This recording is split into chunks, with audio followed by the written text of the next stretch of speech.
On this episode today, we talked about the many hats that a funeral director wears, Or I would say the roles and responsibilities of a funeral director. but nobody really cares what Nick thinks. Very true. We talked about that. We talked about what a funeral professional is, how he deals with his situation, and all the many roles on a day-to-day basis, talking about death. That's what we did. We talked about death. We sure did. Let's talk about death, baby. Let's talk about grief and mourning. Is it argumental or existential? What's it mean to me? Let's talk about death. Hi, I'm Benny Capal, and I'm a funeral professional. And I'm Nicholas Capal, a psychotherapist. Hey, Nick, let's talk about death. Let's do it. Welcome back to Let's Talk About Death. Hey, Nick. Hey, how are you? I'm doing good.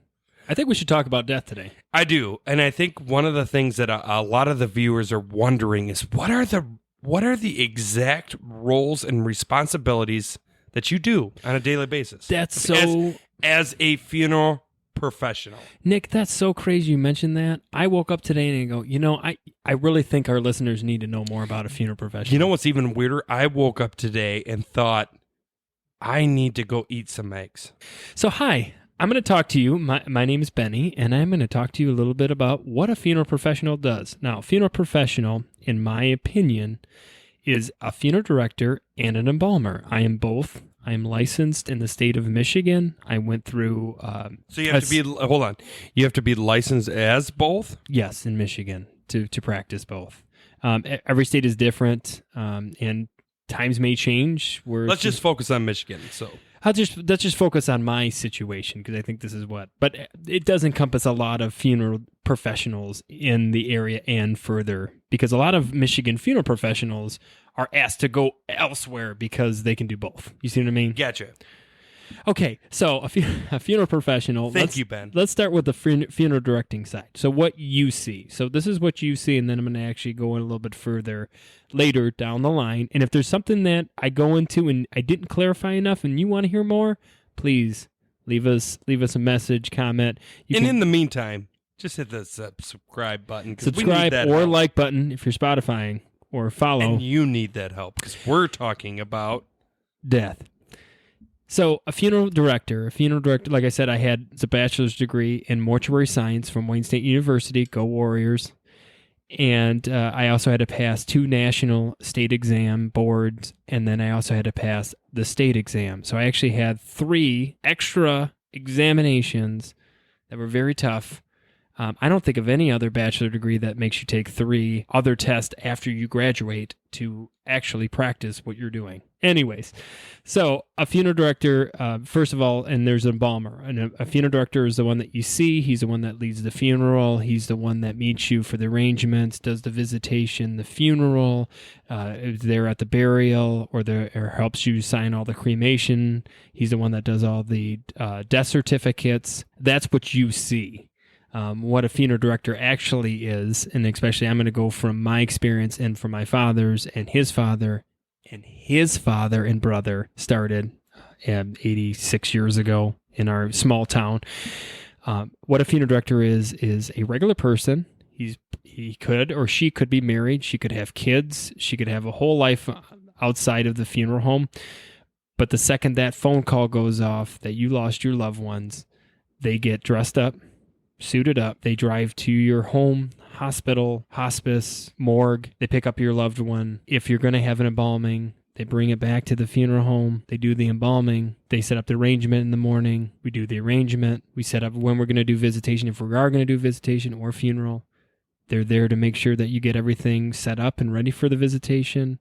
They're there during the visitation if you have any questions. Get the hearse ready. Make sure it's nice and clean. Make sure the lawns are done. Make sure everything else is done. The building looks nice. Trash cans are filled. I come from a small town, so we do everything from trash start to cans finish. are emptied and clean. But And what about... Hold on. I'm not done yet. Not done yet, Nick. Settle down. They're the ones that go to the cemetery. They make sure that your loved one is buried, or they make sure that your loved one gets to the crematory and is cremated as professional as possible. And at the grave, if they're going to be buried, or your cremains are going to be buried or entombed. Make sure that all gets done. That is their job. That is we take an oath and we take it seriously to not only protect and sanctify the death ritual of your loved one, but to keep you safe and to make sure that you, as best to our ability, get from point A, which is you lost your loved one, to point Z, which is the final resting place for your loved one. So I heard you say, and multiple funeral directors say, that they are part of a funeral profession. Hold on. My question is, when you say funeral profession, are you saying that a funeral professional is one that does both embalming and funeral directing? I would like to say that, yes. I would like to say that because I think there is some. I think there's professionality to both sides. I'm not going to say that because I'm not going to say you aren't a professional embalmer. Some people are just incredible embalmers, and they've spent all of their lives on that craft. So I'm going to take back what I said, Nick. If that's okay, can I take it back? You can be a professional embalmer. You could be a professional funeral director, but a funeral professional is both. Does that make sense? Thank you. I just was clarified that. So what you meant can by be that. so yes, going back to your question, you can't. You have to be both to be a funeral professional. You could be a professional funeral director or professional embalmer. But to do both, that's a funeral professional. In my opinion. I mean, what do I know? Thank you.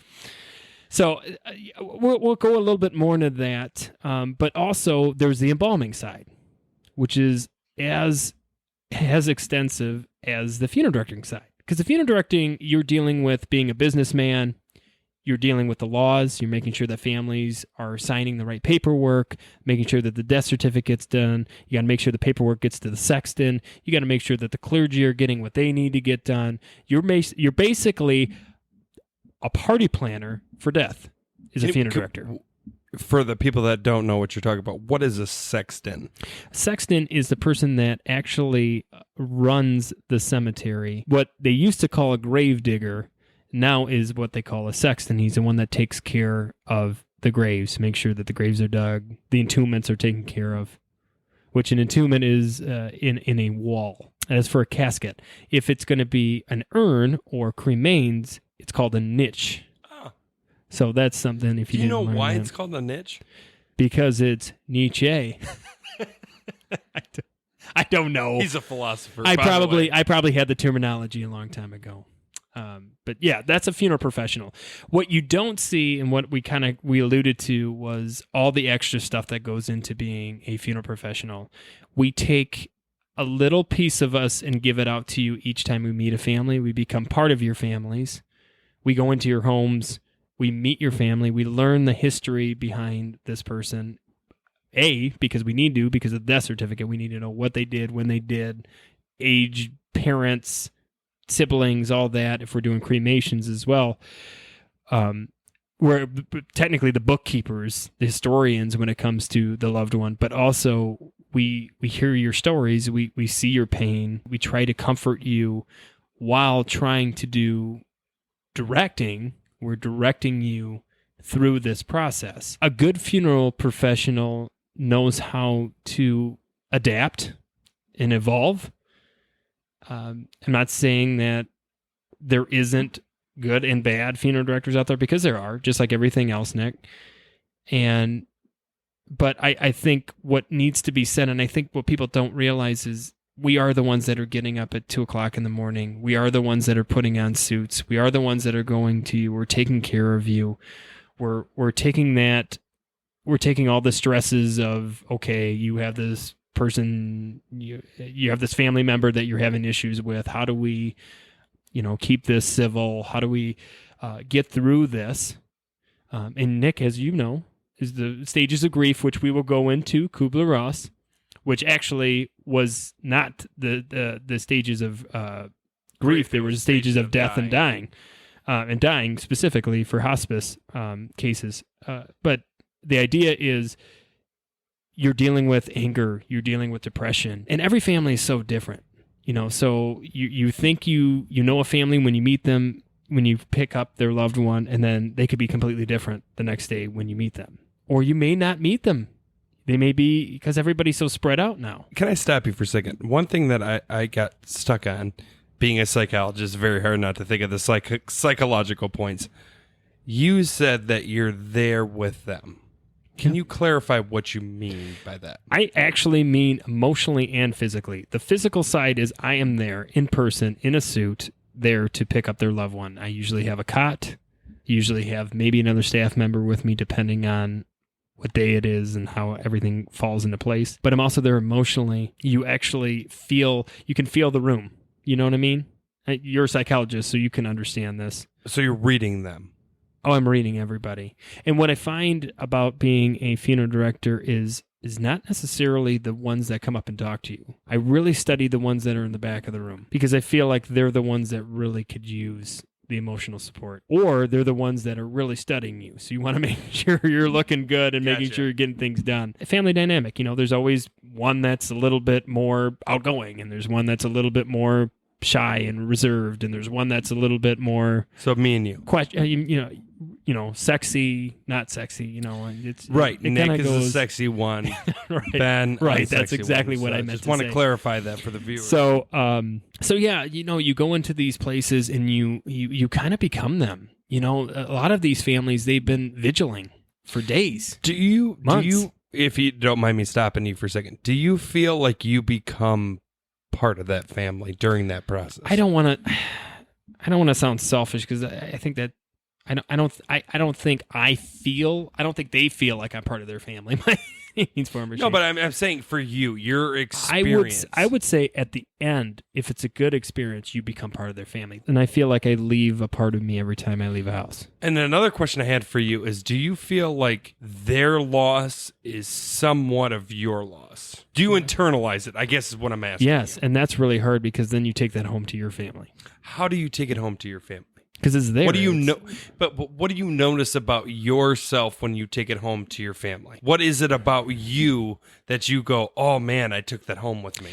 It's really tough. And Nick, being a father, as you know how that is, being a parent, I guess, because I can't speak for being a mother, but being a parent and a father, I can say, you're going to somebody's house. You just went through a family that is just bawling their eyes out. They're yelling, they're screaming, which they have the 100% right to do. And not all families do that. Don't expect that's not how it always looks. But I'm just giving you the extreme situation. Like almost like the wailing. Very emotionally demanding. When you leave that house, you feel like 50 pounds heavier. Why? What is it about that experience? Because I feel like funeral professionals, and I think a good one because you have to feel, but you have to be able to direct, feels like they're almost like a sponge to their grief. And sometimes sponges get full, Nick. So what do you do when your sponge gets full? So what they say, and the easier said than done, is you should find a healthy hobby to do it. Like an outlet. But this is the problem. We don't have time to have hobbies and outlets a lot of the time. What do you do? Oh man, I love punk rock music. And I think that is the biggest. So hobbies. Hobbies, but there's also other things. But just throwing my kids up in the air, hugging my wife, so just coming home to your kids, just being away from the funeral home. To be honest, but I live next to it, so I'm never. This might get personal, and you don't have to answer this question. Have you ever noticed that you took it home with you in the absolutely and the wrong way, in a negative way? Absolutely. In what ways have you noticed? You don't have to give us a specific example, but just like what ways have you disconnected? So like emotionally disconnected. Disconnected in so in too emotional, far the opposite way. I'm not paying attention. Okay. I'm there. So you're thinking I'm there about physically, but not there mentally. So you're thinking about what happened. Therefore, you're not, focused on your kids or your wife. I will say it's more on the did I get everything done? So worry. It's anxiety for making sure, especially when you have, and they're usually. I'll be honest, Nick. The most demanding families are usually the nicest, the most awesome families. Well, because they love their loved ones. They want the best for their loved ones. And I think in their grief, they lose track of, oh my God. Like he's a human. He's got a family. You know, we'll get calls at 9:00 at night. Tomorrow, when you get there, is this going to be there? Or did you make sure this is done? And it's stressful. And I'm human, Nick. So there's times that I'm very aggravated by it. You know, you get a flower drop off at 10:00 at night, and I'm trying to put my kids down. Doors are locked already. Or they'll just come to the house because they know I live next door. You know, and that's a small town community thing. But you know, my poor wife is dealing with trying to put kids down, or maybe is running around the house half naked because that's her house. She's allowed to do that. And there's somebody that comes to the door. How do you say, yes, this is a tough job. This is just the expectations of the job.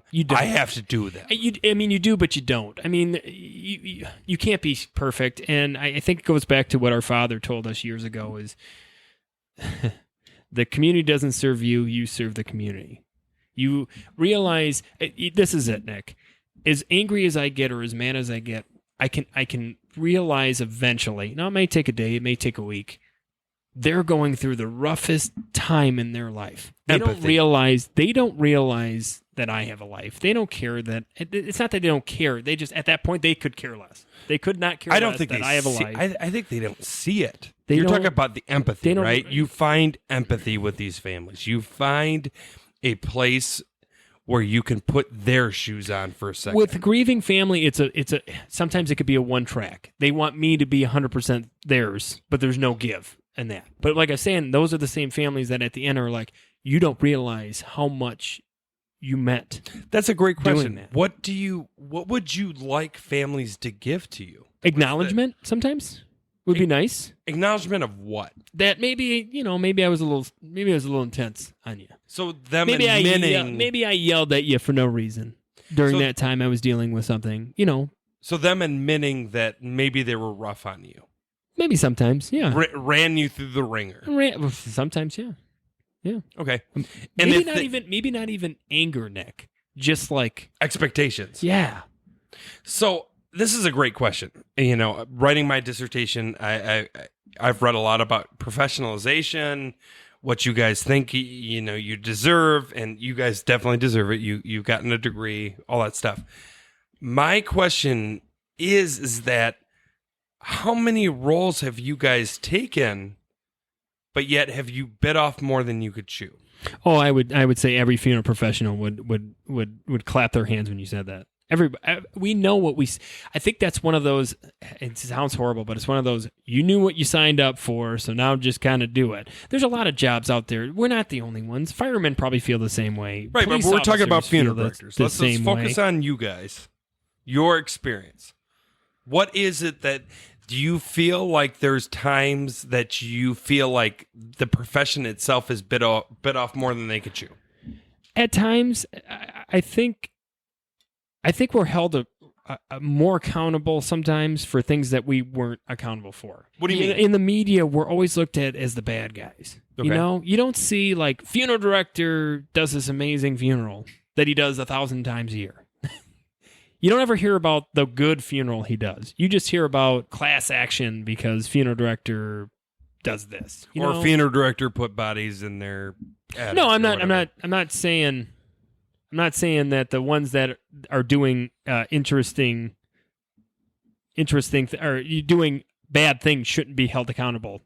I'm saying that the ones that are doing great things, you know, I mean, it's media all over again, though. Well, you always hear the negative things. You don't hear the positive. Part of the fear. And you're already talking about death, so already it's a negative connotation. Funeral professionals are out there, and they're good, and they're taking care of their families. And guess what? They're not always painted in a suit. They have kids. They have their own problems and mortgages and houses. And so let's go back to the original question. What are any other different roles that maybe or responsibilities that people don't acknowledge a funeral director does? There is actually talk that a funeral professional will eventually just be a party planner. That's fascinating. Because are you guys going to have to blow up balloons? The studies have shown that some families are more willing to spend more money on the party afterwards than they are about the actual funeral. What does that say? What are we saying? Traditions are changing, Nick. No, but what are we saying, though? What you're saying tradition changes to what? Because their loved one wanted to go out with everybody having a celebration. Like a bang. Right. Well, almost like a 4th of July party. Let's have like fireworks, like, or is that they what want. we're talking Yeah, about? there's talk about, you know, you're really missing the boat if your funeral home doesn't eventually get a luncheon room, and then if you can have a full bar, you're going to make something That's fascinating. something crazy. So something that's crazy fascinating. amount. Let's be honest. You know, in our my research as a psychologist, we're noticing the trend to move away from traditional religious aspects of the funeral, right? But now we're taking the luncheon out of that. No, Which a you're luncheon having- was always traditionally at a church. Yeah. Interesting. Yeah, It's just no, an interesting fact. it's a changing of times. Faith is not as important as it was, and that's another thing too. Is they're telling funeral professionals, get your celebrant license. Well, you're here, you're already doing it. Why don't you we'll pay you extra to be a celebrant? Let's clarify that though. But I think people have a relationship, especially with a small town funeral director, more than they have with a small town minister. If they're not going to church, yeah. If they're not going to church, right? Yeah, absolutely. So even though our family's always been, gone through the Lutheran church, we know this funeral director. He's been in this family for years. Right. He's taking care of Mom. He took Yeah. care of Dad. He took care of Grandpa. He took care of Uncle Louie and Aunt Shirley. Absolutely. No. Cousin It's Bob. not. And then the other thing too, and it was really disheartening for me to hear, but it's true, and I think people need to hear it. Is therapy dogs Oh, are essential almost at funeral professionals, and they had a study, and families could tell the dog's name 3 years after, but they don't remember the funeral director's name.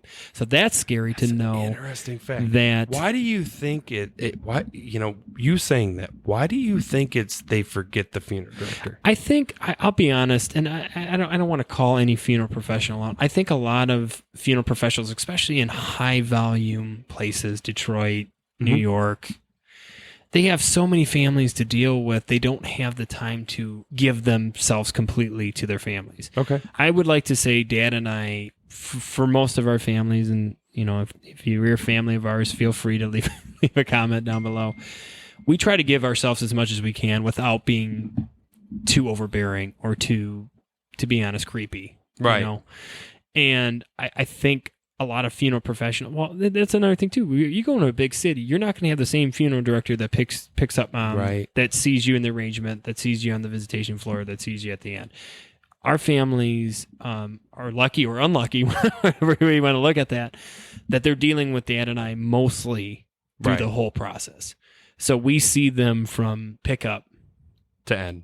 to burial. A lot of young funeral professionals that I've met, I always like to ask them, why do you get into this? Especially because generations are dying. Generation, Yep. the after third generation, I think there's only 20% of funeral homes out It's there. a big deal. So I'm one of the few, thank God. That's a beautiful thing. That's a very awesome. But it's thing because to- they know that they work 365, 24/7. It's a tough.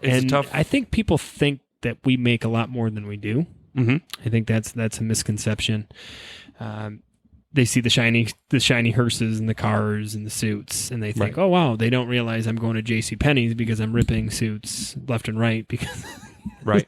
I'm doing a lot of heavy And- lifting in suits. And do you think you would lose people if they knew that you were going to JCPenney's? I would hope not. I'd hope they'd be like, well, I don't think in my community, because I think most of my community would be like, oh yeah, that's a smart move. They got Yeah, great, smart they got move. great deals. Two They for really one. do. You get the 2-for-1. No, you but get the- I'm interested in that because they do. I would say the there's some- shiny, the shiny some- cars, the shiny. I would all say that some stuff. people go to some firms because they're, they got the higher money. class. I don't know. It's interesting. That'd be a great episode to talk about. Higher class funeral homes. Yeah.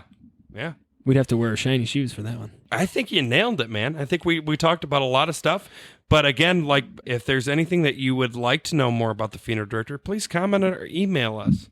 Absolutely. And especially if you're out there and you're really thinking about going into the profession, whether it's embalming, funeral directing, just being part of a funeral home, please, We both will talk to you. please contact me, because I know that's the biggest problem. There's not much literature at your high schools or in your colleges about a funeral professional, and I would love to talk to you more about it. To help We you might out. even be interested in going to your high school and talking about In it. fact, that's something I'm actually doing this year. Oh, Is really? putting out hopefully this year is putting out a pamphlet to local high schools on funeral professional, because you can go and I want to be an iron worker. How to be an iron worker? I don't know. I don't know why I came up. Why did you go to the iron worker? Poor iron workers. I want to out be there. a nurse, and there's like 8 zillion There's a guy pamphlets. listening to this. He literally has his iron hammer. He's sitting like, in his I want to be a lap, funeral and he's professional. like, Get the I'm not hell listening to outta this here. show anymore. Anyways, feel free to contact us on all of the social media platforms. Also, we have an email at letstalkaboutdeathpod@gmail.com. Feel free to give us any questions you have and thoughts. And I think we got to go on the Q&A side. Q&A, everyone loves that Q&A. Is it common for people to have non-legal living wills? ? Like if you want a specific friend to have a sentimental item, I'm young, do not plan on dying anytime soon, but I am very particular about some of my things and don't want to just randomly ask my family something so morbid like, when I'm dead, Kyle gets my Ninja Turtle figurine. Oh, man. Awesome. I have life insurance, but they don't really itemize all your random requests. Just want to know if anyone else has thoughts about this and maybe has a suggestion. Okay, so I'm going to go on. I'm going to go first of all. I think First this of is all, more about Ninja Turtles. This is Teenage Mutant Ninja Turtles. Teenage Mutant Ninja Turtles. Teenage Mutant Ninja Turtles. Turtles and a half shell. Turtle power. I think this is more. This question is relatable just to. She has a golden Michelangelo. She has to. Wait a minute. Hold on a second. We all know it's Raphael. Okay, whatever. Anywho, Period. So when it comes to the wills, this is really tough. We talk a little bit. Dan and I can talk a little bit about wills, but honestly, that's an attorney's job. If you're writing something on a piece of paper, it's not probably going to hold up in court that well because do we know that you were sane of mind? Did you do it? Where did you do it at? Wait a There's minute. lot Hold of- on. Are we saying that they're not in a state of mind if they're talking about their Ninja Turtles figurines? Obviously they are, but I'm just saying, would it hold up in court? Probably not. And Man, probably, if I was a judge, I'd be like, totally state of mind. That's the first thing they wrote on their will is like, by the way, all my Michelangelo figurines go to Scotty, and all my Raphael no, figurines it was go Kyle. to... It was Kyle on there. No, I'm saying, go to Kyle. The Kyle. And then you're like, I know Kyle. He would He would totally who wants was the that? Raph guy. And so when it comes to wills, because there's actually a good question with wills that always gets brought up, and it's cremation. What is that question, man? People always ask, well, Dad had in his will that he wanted to be cremated. That actually becomes null and void when that person dies. That's so sad. Yeah. So, and what it because why they look at it that way, talking about Golden Ninja Turtles, is because they become property of the estate in Michigan. Now, A every state is different. body becomes Property of the state, just like a chair, a Golden Ninja Turtle doll. So, if the spouse is not alive, then it goes to the children, and we have to have a majority. If Are the we children aren't talking? around, then Hold on, the I'm going parents. to pause for a second. If Michelangelo, the Ninja Turtle, was born in the state of Michigan and died, all the good things he did, fighting the Foot Clan, destroying Shredder, we're saying he's property. Did he the minute destroy died? Shredder? Yeah, I mean, it's questionable in the series. I don't want to spoil it anything, but the new comic book just said Splinter died. So Oh, he did die. One of the turtles was Okay, having a anyways. big problem with it. We're nerds. Well, sorry. talking about that, Apologize. Splinter died. Splinter died. Yeah, wow, that it really takes something out of And the it whole says series. one turtle is having a hard problem with it. And I'm Raphael's going gonna be the one. No, 'cause, it's probably not. I mean, his It's arch probably rival. Michelangelo. How can he party now? Go Who ahead, knows? Nick. Are we moving on? So my thing is, wills are very tricky, and it's something that an attorney needs to answer. So call your local attorney. Hold on. When you were talking about property estates, the only question I had was who's got control? There's a legal line to this. So most importantly, spouse has full control of the property of the estate. The first spouse, the second spouse, The one that is spoused. the one if that's you're currently if you're the ex-spouse, married. if Okay, you're not married to this person, you do not have any say at this point. Sorry. that's rough. Even if you've lived with this person for 30 years now. Hmm.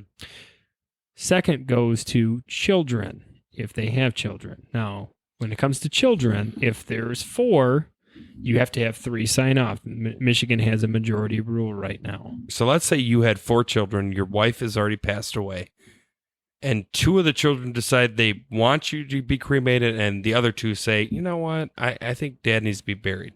What happens? You cannot cremate. You can't cremate unless you have So majority. cremation, you need more than 50%. Yes, because it's so finite. burial, you don't need more. No. There's a different standard Yes, for cremation because than it's so burial. finite. And the reason here, Nick, is the problem. Let's say it's just me and you. We have 2 other siblings, but we're not going to throw them in at this point. Just say me and you taking care of mom. Dad's already gone. If you say no, I say yes, and I cremate mom, you can sue me, you can sue the funeral home, you can sue the crematory, because you're dealing with distress, because you didn't give the right to do that. So that was the first question, Nick. I got another All right. Q&A. Let's Everybody's Q&A. Q&A. I was recently given my father's ashes, and I was surprised at how I felt about it. I waited a long time for them, and I thought I would be happy to have them. But the reality hit me when I picked them up for the first time, and now I found myself almost wishing I had never gotten them. I'm curious if anyone has experienced something similar or how anyone else is dealt with ... Okay. Dealt with this scenario. I bet that's where he was going. Dealt with this scenario. And this is an amazing question because Dad and I literally talk to families about this all the time because we have this problem all the time. The biggest problem with cremation, which is a good and a bad thing, is that there's so many options with cremation. That's a good thing. But Nick, what's the bad thing of that? Too many options. There's so many options. The problem is if you don't tell... He knew because Dad said he was going to give him the cremains. Correct? That was in the. That was. I think in it the was statement. implied. I don't know if it was necessarily So at least stated. he knew that. A lot of times, all they know is mom want to be cremated, so it's just the kids left. Right? Who takes mom's cremains? That's an interesting quote. So do you go with the most reliable kid? What I find with cremation is so interesting. Some people want them buried still. They still want a place to go, but they don't want them in their house. Other people want them in their house. Anyway, so he was told to take the ashes. Okay, he does his whole life. Gets married, has kids. He dies. What do we do now with Grandpa's ashes?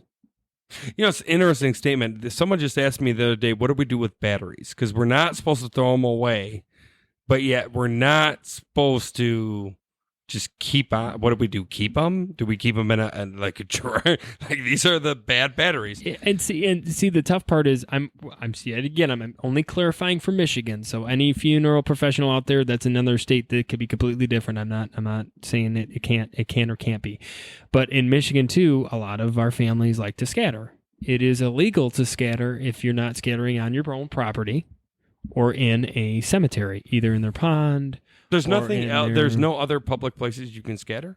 If they allow it. But usually that's a cemetery. If you get caught, the last time I heard, and yet again, I'm no lawyer, so I don't want to, or I'm no... don't quote me on this. Don't quote me on this, but I think last time I heard, it's a $500 fine for anybody. So you really need to talk to your funeral director. What is the appropriate places to scatter? Oh yeah, and I said the $500 fine, but if we're caught, funeral directors, helping you or assisting you or letting you do it, in our knowledge, we could lose our license. All right, and then with that, Nick, I think we're running out of time here. I know you hear this all the time, but if you really like this podcast and you're really just feeling that talk about death, leave a review. And we all really want to know, who is your favorite person? Is it Ben or Nick? You can put that secretly in a comment. You don't have to put your name. You could be anonymous. We all know Nick's going to win this at the end. Obviously. But thank you for listening. Because if you're not talking about death, you're not living. You sure aren't.